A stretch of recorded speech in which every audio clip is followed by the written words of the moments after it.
आम खबर दें आपको, कराची में कोरोना की चौथी लहर, 24 घंटों में 900 केसेस रिपोर्ट हुए हैं। शहर में कोरोना ने 6 अफराद की जान ले ली है। तफसीलात जान लेते हैं, बोली उसकी नुमाइंदा मरियम हसन से। मरियम, आगाह कीजिएगा।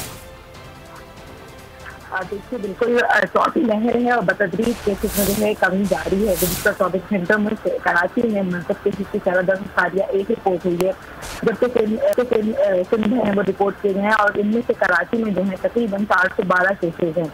लेकिन 11 अफराद जो है वो जान की बाजी हार चुके हैं, जिनमें से 6 का ताल्लुक जो है वो कराची से बताया गया है, जबकि 744 मरीज ऐसे हैं जो कि खतरनाक हालत में अस्पतालों में गए इलाज, जिनमें से 74 मरीज ऐसे हैं जो कि वेंटिलेटर पर जिंदगी और मौत की जंग में लड़ने में मसरूफ है। इस वक्त तमाम अस्पतालों में कराची की जगह अवेलेबल है, ICU और उसके साथ साथ वेंटिलेटर बेड जो है दस्तयाब है। अगर बात की जाए वैक्सीनेशन की, तो वैक्सीनेशन के रुझान में भी जो है बदतरीज इजाफा जारी है। तकरीबन कराची की आबादी को जो है वैक्सीन लगाई जाती है। जी, 24 घंटों में शहर कायद से 900 केसेस रिपोर्ट हुए। बहुत शुक्रिया मरियम, आपने आगाह किया।